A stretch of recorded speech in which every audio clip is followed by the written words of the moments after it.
So outside the roster, we have Yeah. certain mechanics, features, and just things in general about the game that I'm looking forward to and also kind of worried about. I'll start with one negative thing that I'm really worried about is I'm holding this controller here, right? This is a PS5 controller. It is very expensive. This is like $70. I don't think the sticks can handle a beam struggle. No. I think if we're No. doing this again, we're going to go through a bunch of these. So my concern is, because I really do think beam struggles are pretty fire still. If you're bringing back beam struggles, what is the way, how do you bring them back without doing damage to your controller? Pressing two buttons at the same time? I mean, I guess, like, I feel like that's not as fun as this, you know? Like this. It's not as fun, or What? like the two triggers in the back, maybe? That's gotta be something like that. What I was thinking was you use the haptic feedback to make these harder to press. So like it feels like you're really like giving it your all.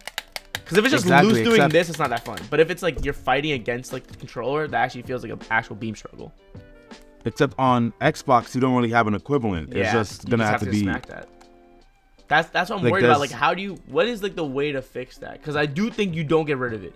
That is a cultural aspect of this game you do not get rid of. Or what if you just use the D-pad, and just like go in a circular motion in the D-pad, maybe? I guess, but it just doesn't hit the same. Like, I know it doesn't. Like, Nothing's gonna hit the same. I can't think of like what would hit the same as like freaking out and immediately adjusting your hand to get your palm ready. Because that's such a like oh shit, like that will never like I feel like happen again, and it sucks. Nothing. I can't think of literally anything. Like that just has to be a feature that needs to get taken out though. Like at least that joint, that's not gonna. No, dude, that's not. People will actually get furious because their controllers will break so fast. Yeah, and I mean, remember when I think those like what was it just Mario Party 1 that people were like bleeding and having blisters because that was like the first game that really had. They were wearing out the gum on it, so like little by little they started just bleeding.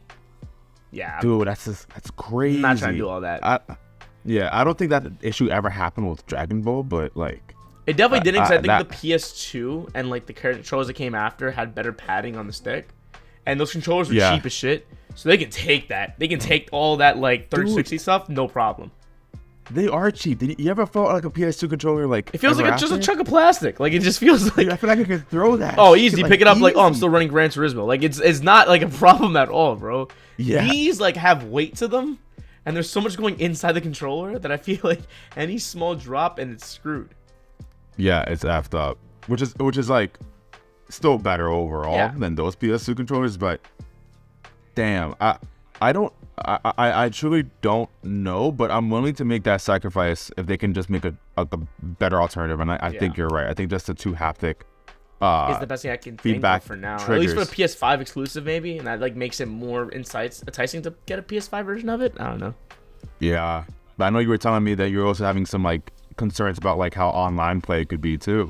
Yeah, so that was my second point. I'm glad you brought it up. Online play worries me because hear me out. I feel like this game was really, really fun playing locally with your friends because it was just like a test of like, oh, I can beat you with gold system. I can definitely kick your ass with Vegeta, whatever. When you go online, it gets competitive. There's rankings. People like want to get good. People want to be ranked. They want to be on top of the leaderboard. And I feel like the mechanics of the game, if we're copying 3, 2, and 1, we're not changing too much about how the game runs. It is a little wonky. Like, lock-on is the biggest thing for me where it's like, ooh, that's a tough one for online play. Having a lock-on feature and then the ability to lock off so you lose your opponent is kind of fucked. Because then at that point, it's a game of chance to find them again. You can lose people in Budokai Tenkaichi, which kind of like even the playing field when you're getting your ass completely demolished, I'm not gonna lie.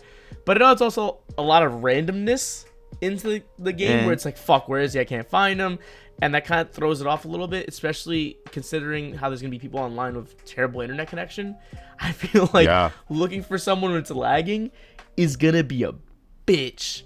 And the last thing I have to say about it is that competitive games in the fighting sphere, right?